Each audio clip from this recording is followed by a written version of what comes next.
afternoon, class. Welcome to our session. So, I hope you all are good. So, we were starting the next questions.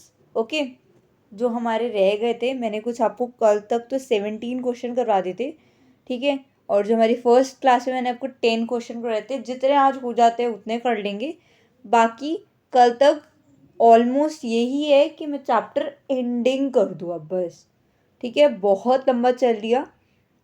अब हमें next chapter भी करना है। ये नहीं कि हम लोग फिर से स्लो ना हो जाए, इसलिए साथ साथ, क्योंकि आगे वाले चैप्टर्स भी आपके बहुत बड़े बड़े हैं, ठीक है। अगर हम इसी पे अटके रहे तो आगे के चैप्टर्स नहीं होंगे फिर हमारे, ठीक है। तो नेक्स्ट क्वेश्चन पे आते हैं।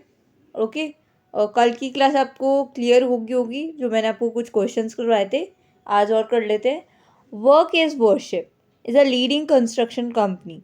वर्क इज़ वर्शिप है, ठीक है। लीडिंग कंस्ट्रक्शन कंपनी है, इनका नाम है। The organisation grown has grown from strength to strength because of its innovative idea and scientific approach of working.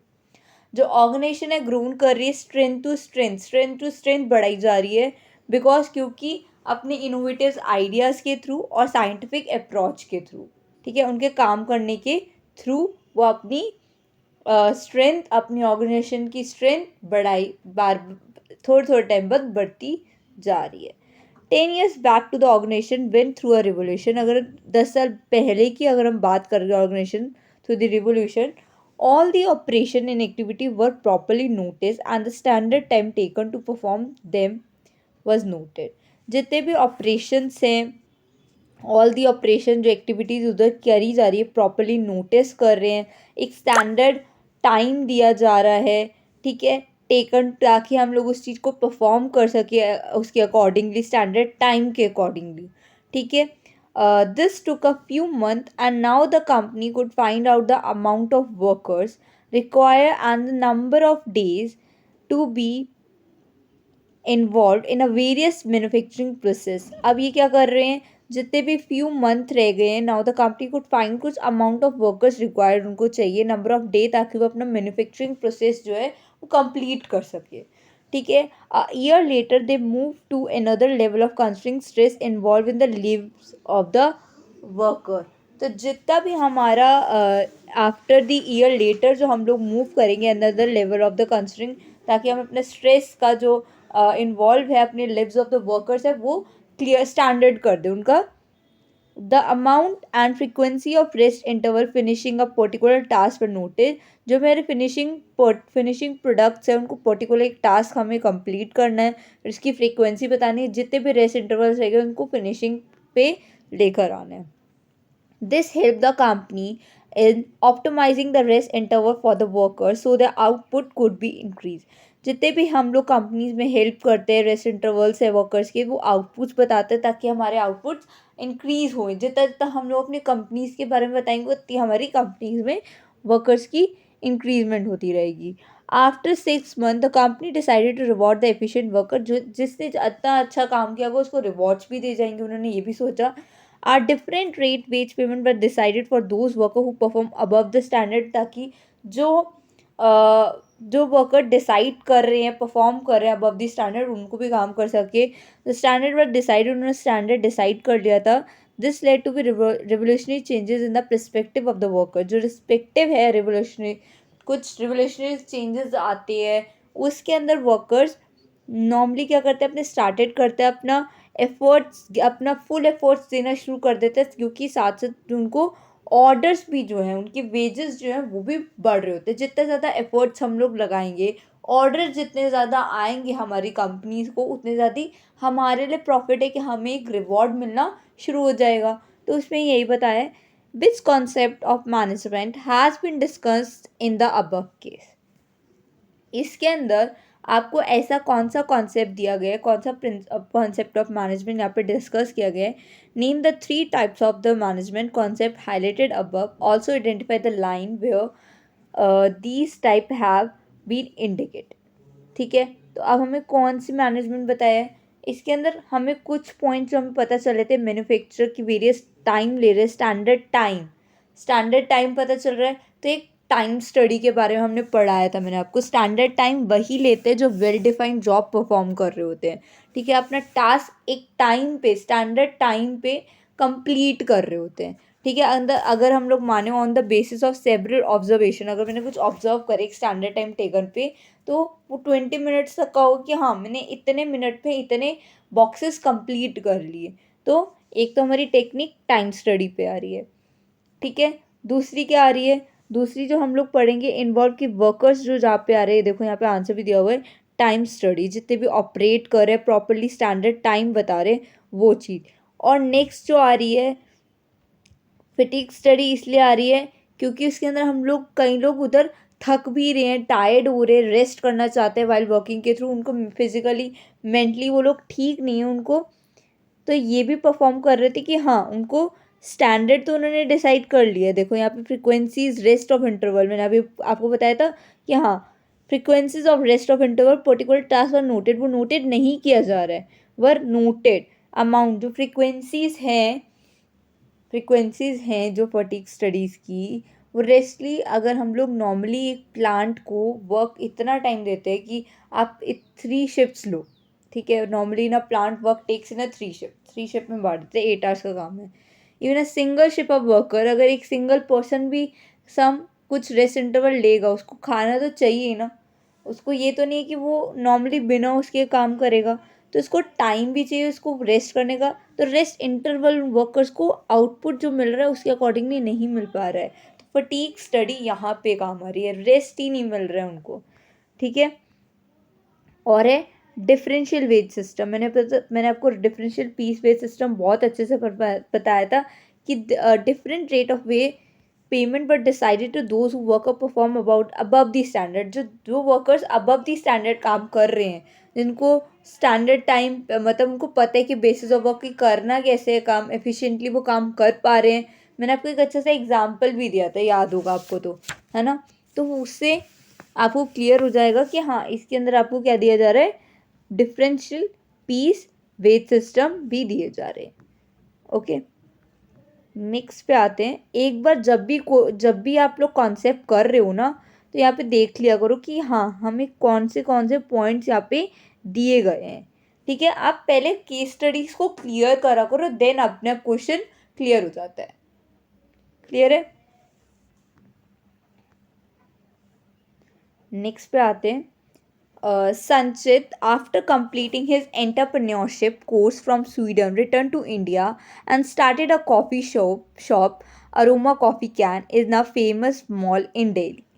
ठीक है, एक संचित है उससे कंप्लीट करी अपनी एंटरप्रेन्योरशिप कोर्स जो भी था उसका, वो स्वीडन से उसने एंटरप्रेन्योरशिप का कोर्स अपना कंप्लीट करा, वो इंडिया आ गई और फिर इंडिया में उसने एक अपनी कॉफ़ी शॉप स्टार्ट करी, एरोमा कॉफ़ी कैन, बहुत फेमस मॉल में दिल्ली में थी, ठीक है। The speciality of the coffee shop व the special aroma of coffee, एक स्पेशलिटी थी कि वो एक क्या बता रहा है कि जो कॉफ़ी है वो एक एरोमा ऑफ कॉफ़ी है, उसकी वाइड ऑफ वेराइटीज़ है कि आप अलग अलग फ्लेवर्स पे उसको चूज़ कर सकते हो, ठीक है।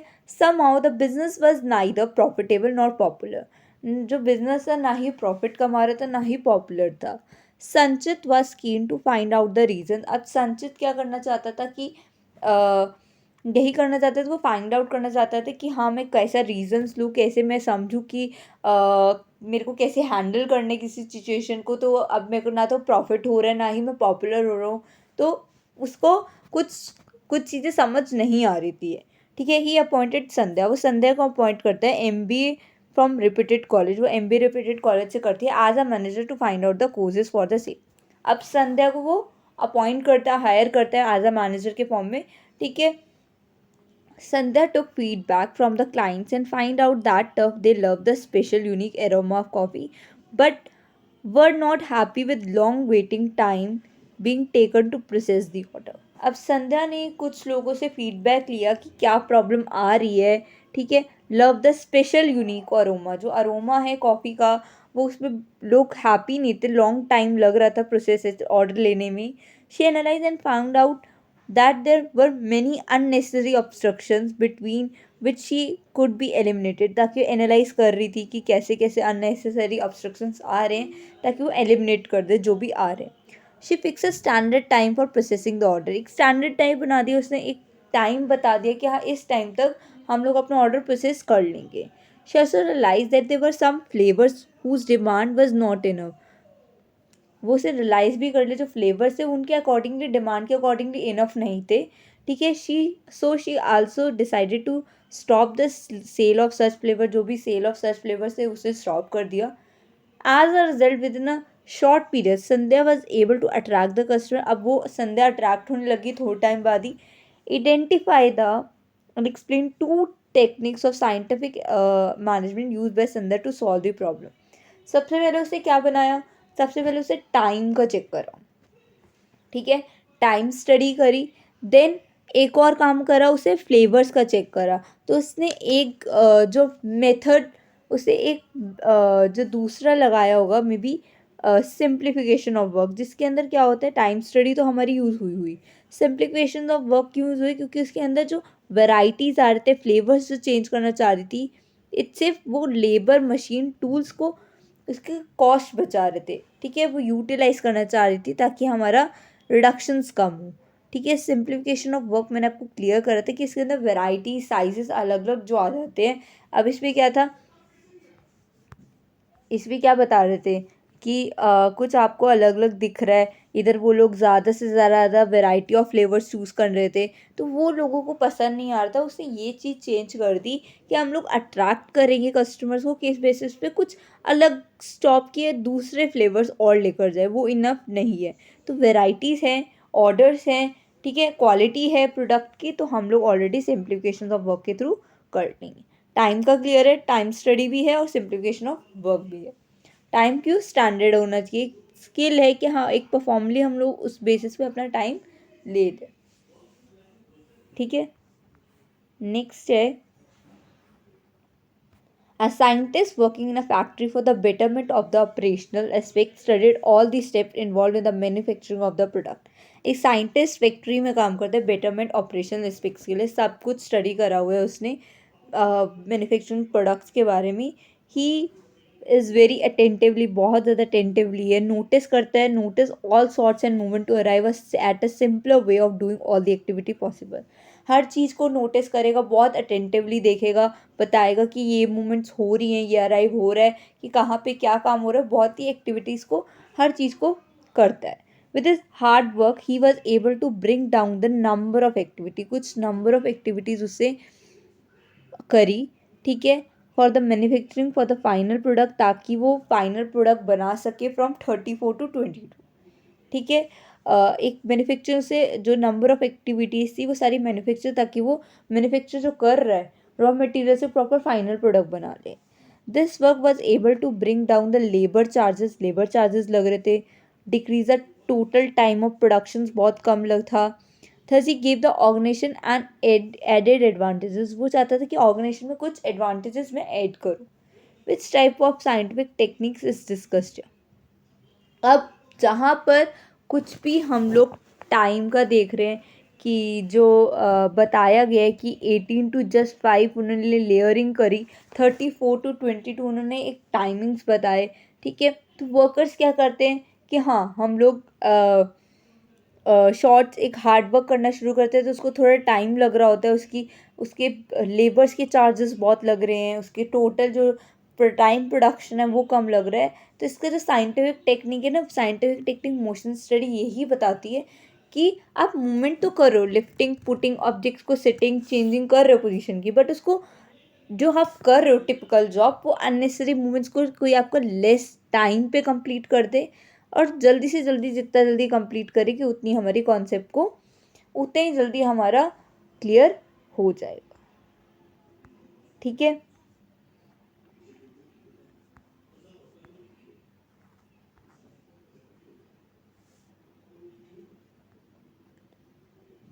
नेक्स्ट है, Kanpur leather limited is a manufacture of the leather product. Manufacture of the leather product का काम है. It is producing on large scale and its organizational structure is functional. Producing करता था वो लार्ज स्केल पे करता था, जो ऑर्गेनाइजेशन स्ट्रक्चर था वो फंक्शनल था। ठीक है। In the production department various foreman थे, have been employed के फॉर्म पे। each foreman has been made responsible for producing planning, implementation and control. This has led to the situation of confusion and uncertainties. जो भी हमारी situations थी confusions की, uncertainties की, वो हर चीज़ को help करते थे।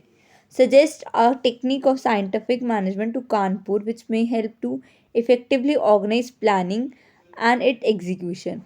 अब ऐसा कौन सा टेक्निक है जो इसके अंदर यूज़ की जा रही है जिसके हम लोग प्लान भी कर सके, अपना प्लान को एग्जीक्यूट भी कर ले, जिससे इजी हो जाए ऑर्गेनाइजेशन में काम करना। तो इधर कुछ फॉरमैन थे, वेरियस डिपार्टमेंट थे, ताकि वो हर रिस्पॉन्सिबिलिटी ले रहे थे। तो इसके अंदर आपको पता चल जाना चाहिए। मैंने आपको फंक्शनल फॉर्मैनशिप पढ़ाया था। फंक्शनल फॉर्मैनशिप में आपके बहुत सारे कॉन्सेप्ट्स थे जो मैंने आपको पढ़ाए थे। रूट क्लर्क, इंस्ट्रक्शन क्लर्क, जो अलग अलग प्लानिंग्स को प्लान कर रहे थे। ठीक है, ये नहीं कि वो प्लानिंग इंचार्ज ये थे, प्रोडक्शन इंचार्ज वो दूसरे होते हैं। ये सारे के सारे प्लान करते हैं, route, instruction, time and discipline. ठीक है, वो सारे के सारे जो दूसरे थे हमारे हमारे प्रोडक्शन इंचार्ज होते हैं। कौन कौन से प्रोडक्शन इंचार्ज हमारे आ जाते हैं फंक्शनल फॉर्मैनशिप में? Speed boss, gang boss, repair boss, inspector.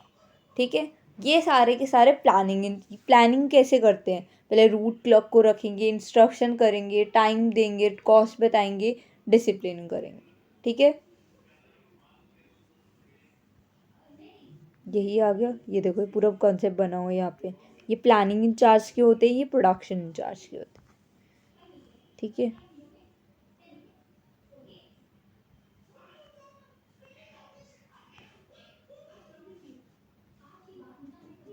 I hope यहाँ तक तो क्लियर हुआ होगा आपको। ठीक है, एक ABCDEF is a world renowned retail chain store है। The customer here are very much pleased with the product and services provided in the store. जो बहुत कस्टमर जो है, बहुत उनको अच्छा लग रहा है जो ये प्रोडक्ट्स बेच रहे हैं, प्रोवाइडेड कर रहे हैं, जो सर्विसेज दे रहे हैं स्टोर्स में। The customer satisfaction and internally efficiency indicator of the organisation rated best in the industry. बहुत रेटेड जो दी जा रही है कस्टमर की सेटिस्फेक्शन के अकॉर्डिंगली, बहुत अच्छी इंडस्ट्री है। How there have been a few step taken by the organisation which provide the organisation their edges. कुछ एज है। This organisation has use a special type of software. कुछ special type of software है जो integrates करते हैं stores के accordingly, and uniformity बताते कि कितनी हम लोग को बिलिंग कैसे करनी है, वर्किंग पैटर्न कैसा है, उस चीज़ को हमें बताते। तो ऐसा कौन सा which principle of management is mention है यहाँ पे? कंपनी तो बहुत अच्छी है, कस्टमर के अकॉर्डिंगली कस्टमर को बहुत ज़्यादा सेटिस्फेक्शंस दे रही है। ठीक है, बट क्या बता रही है कि जब कंपनी फ्यू कुछ स्टेप्स लेना चाहती है अपने ऑर्गेनाइजेशन के एजेस के लिए, ठीक है, जो जब वो एक special type of software integrate करे, स्टोर्स करे, ब्रिंग करे, ताकि वो यूनिफॉर्मिटी एक बिलिंग आए और वर्किंग पैटर्न भी हमारा बहुत अच्छे से हो। ठीक है, तो इसका आंसर है scientific, not rule of thumb. Science तो है बट रूल ऑफ थंब नहीं है। इधर साइंस तो यूज़ करी जा रही है कि हम लोग इंटीग्रेट्स करेंगे, स्टोर करेंगे, वर्किंग पैटर्न थोड़ा साइंस के अकॉर्डिंगली लाएंगे, रूल ऑफ थंब के अकॉर्डिंगली काम नहीं करेंगे। ये मैंने आपको क्लियर करा था, राइट? तो ये कॉन्सेप्ट है।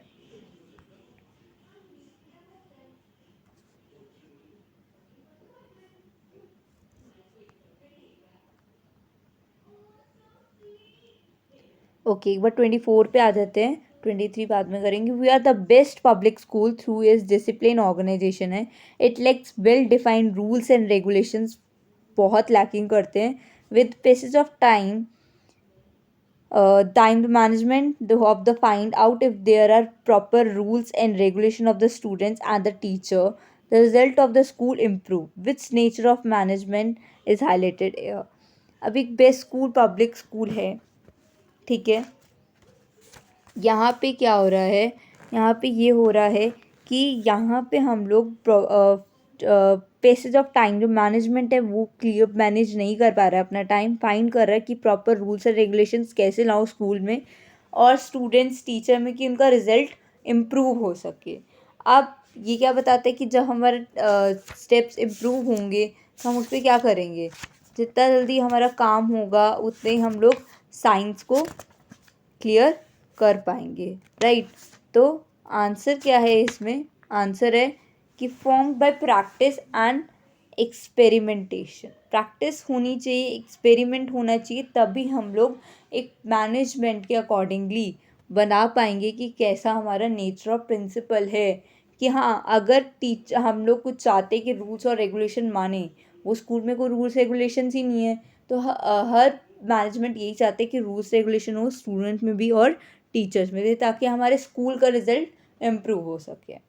ठीक है, प्रैक्टिस और एक्सपेरिमेंटेशन जब होगा तभी क्लियर हो पाएगा।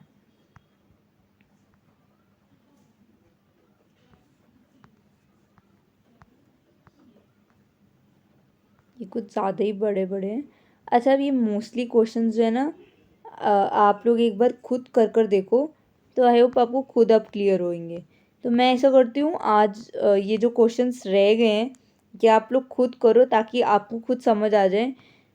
लास्ट क्वेश्चन यही है, ठीक है। एक बार लास्ट क्वेश्चन एक्सप्लेन कर देती हूँ, फिर बाकी जितने रह गए हैं वो एक बार आज ही कॉन्सेप्ट क्लियर करते हैं। हम लोग कल नेक्स्ट चैप्टर पे चल लेंगे, ठीक है। ऑलमोस्ट इतना लंबा चैप्टर चलेंगे तो फिर हम लोग का टाइम वेस्ट ही होगा, ठीक है। क्योंकि इस वीक तक हम लोग को इस वीक नहीं, नेक्स्ट वीक तक आई होप कि हम लोग इस चैप्टर नेक्स्ट 3rd चैप्टर को कंप्लीट कर लें, ठीक है। कि फिर आपकी ऑलमोस्ट ब्रेक भी हो जाएगा।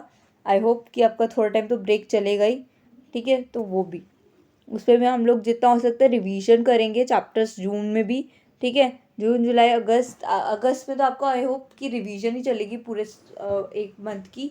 और बाकी और आई होप कि हम लोग जुलाई तक एंड ऑफ द जुलाई हम लोग सारा जितना हाफ ईयरली का सिलेबस है वो मैं आपका कंप्लीट करवा दूँ, ठीक है।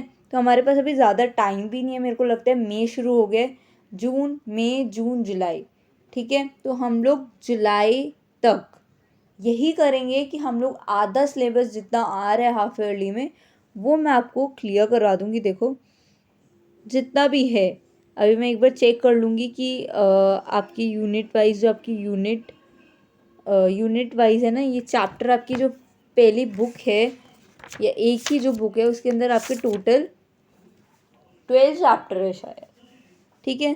तो आई होप कि मेरे को लगता है कि 6 7 चैप्टर तो इस बार तो आएंगी। जितने भी चैप्टर्स होंगे मैं एक बार आपको PDF शेयर कर दूँगी, उसके अकॉर्डिंगली हम लोग हाफ ईयरली की पहले तैयारी कर लेंगे। हाफ ईयरली की रिवीजन होगी, हम लोग पूरा अगस्त रिवीजन के टाइम ही निकालेंगे। अगस्त हमारा पूरा का पूरा रिवीजन होगा, जो छोटा मोटा रह जाएगा वो मैं आपको क्लियर कर दूँगी। पर हमारा जो हाफ ईयरली का जो सिलेबस है वो हमारा ऑलमोस्ट हम लोग यही सोच कर चलेंगे कि हम लोग जुलाई तक एंड कर दे, जुलाई तक एंड कर दूँगी मैं कि ठीक है। आज मैं आपका सिलेबस एक बार चेक कर लूँगी, कल मैं आपके पास पहले स्टार्टिंग सिलेबस ही करेंगे, देन हम लोग आगे कॉन्सेप्ट पे चलेंगे, ठीक है। तो यही है कि मेरा यही डिसीज़न है कि मैं जुलाई तक एंड ऑफ द जुलाई 31 जुलाई तक आपका सिलेबस एंड कर दूँ। जितनी जल्दी हो पाएगा हम लोग सिर्फ और सिर्फ 3 मंथ्स में अपने जितने चैप्टर्स हैं अच्छे से रिवीजन कर लेंगे। अगस्त में आपको मैं प्रॉपर रिवीजन ही होगी, रिवीजन्स की ही जितनी मैंने पढ़ाया है उसकी मैं 1 घंटे की आपको प्रॉपर वीडियो दे दूँगी। और हर चीज़ की और जो एक्स्ट्रा क्वेश्चंस होंगे हम लोग वो रिवाइज करेंगे, बट रिवीजन ही चलेगी उस टाइम, ठीक है। कोई एक्स्ट्रा काम नहीं होएगा, हम लोगों ने सिर्फ सितंबर की प्रिपरेशंस करनी है और हमारे पास ज़्यादा टाइम नहीं है, बिल्कुल भी नहीं है। मेरे को लगता है अप्रैल, अब सिर्फ मुझे 3 मंथ्स लग रहे हैं, 3 मंथ्स भी मुझे बहुत कम लग रहे हैं अब। तो हमें ऐसा लग नहीं रहा था कि अब हम थोड़ा ज़्यादा तेज़ चल रहे हैं कम पीछे, बट मे बी हम जितना हो सकेगा कि हाँ हम लोग अभी हमारे पास हैं 3 मंथ्स पूरे पूरे हैं, मई जून जुलाई, ठीक है। तो आई होप कि आपको 3 मंथ्स में तो मैं पूरा हाफ ईयरली का सिलेबस कंप्लीट करवा दूँगी, फिर हम आगे चल लेंगे, ठीक है। जैसे हाफ ईयरली आपके कंप्लीट होंगे, सितंबर में भी आपकी रिवीजन चलती रहेंगी। जब बिजनेस स्टडी का एग्ज़ाम होगा मैं उससे पहले 1-2 दिन आपको पूरा पूरा एक ही साथ की वीडियो बना दूँगी। तो ठीक है, जिस दिन आपका एग्ज़ाम होगा वो हम लोग एक बार आई डोंट नो कि कब होगा, बट मोस्टली यही है कि हाँ, मैं अगर सितंबर में नहीं, आपको अगस्त में प्रॉपर रिवीजन होगी आपकी, ठीक है, जब भी होगा। क्योंकि अब तो 12th है, 12th के अकॉर्डिंगली अब मुझे नहीं पता कि क्योंकि अभी हाफ ईयरली है, पर जब बोर्ड के एग्ज़ाम होंगे उसकी डेट शीट तो सेम ही होती है ना सबकी, तो उसमें तो हम लोग एक एक, जब भी हमें बिजनेस स्टडी में गैप जितना मिलेगा उसमें तो हम जितनी रिवीजन करेंगे उतना कम है हमारे लिए, ठीक है। पर अभी हम लोग जुलाई तक का करते हैं। अगस्त चलो, अगस्त में भी जितना हो सकता है, अगर रह जाएगा मेरे कुछ पॉइंट्स वो मैं क्लियर कर दूंगी, ठीक है। फिर रिवीजन ही चलेगी आपकी, कुछ नहीं होगा उसके बाद, ठीक है। अगस्त हम प्रॉपर ऐसा रखते हैं कि रिवीजन आपके 4 मंथ्स हो गए, अप्रैल मई जून जुलाई, अब 4 महीने, ये 3 महीने रह गए अभी तो, छोड़ दो, अप्रैल तो एंडिंग हो गए, ठीक है। 3 महीने में अपने ऐसे अपने कॉन्सेप्ट्स को क्लियर कर रहे हैं ना, ताकि हम लोग अपनी जितने भी कॉन्सेप्ट है, ताकि अब कंफ्यूज ना हो, भूलो नहीं। आगे भी हम लोगों ने यही सब पढ़ना है, दोबारा से पढ़ना है, ठीक है। तो आप कंफ्यूज नहीं होगे कि हाँ हमें ये सारे कॉन्सेप्ट्स आते होने चाहिए, ठीक है। तो आई होप आज की क्लास क्लियर हुई होगी, और जितना मैंने बताया वो मैं आपको एक बार क्लियर कर दूंगी, अटैच ही कर दूंगी साथ में सिलेबस भी, ठीक है। मैं पीडीएफ डाल दूंगी अटैचमेंट, और ये पीडीएफ जो है, जो क्वेश्चंस रह गए हैं वो एक बार पढ़ लेना, जहाँ पे भी डाउट होगा हम दोबारा से इन्हीं में से कुछ क्वेश्चंस मैं आपको पीडीएफ में से दे दूंगी, कोई प्रॉब्लम होगा तो हम लोग कर, क्लियर है, एनी डाउट, क्वेश्चंस कर लेना। नेक्स्ट क्लास पे हम लोग नेक्स्ट चैप्टर शुरू कर देंगे, ठीक है। और मैं सिलेबस भी आपका अटैच कर दूंगी उसके साथ ही, और फिर पीडीएफ भी अलग से डाल दूंगी डिस्क्रिप्शन में, ये अभी मैं आज डिस्क्रिप्शन में डाल दूंगी, ठीक है। ये पीडीएफ चैप्टर ऑलमोस्ट एंड हो गया हमारा, ख़त्म कर दिया मैंने, अब इससे ज़्यादा मैं नहीं पढ़ाऊँगी, फिर आप लोग कंफ्यूज हो गए कि हमारे कॉन्सेप्ट और क्या क्या आ गए हैं इसमें, ठीक है। अब अगर किसी को फर्स्ट और सेकेंड चैप्टर में डाउट है तो आप मुझे एक बार कमेंट कर दो, मैं दोबारा से एक बार कुछ टॉपिक अगर डाउट है तो मैं एक बार आपको क्लियर कर दूँगी। Okay, thank you everyone, bye.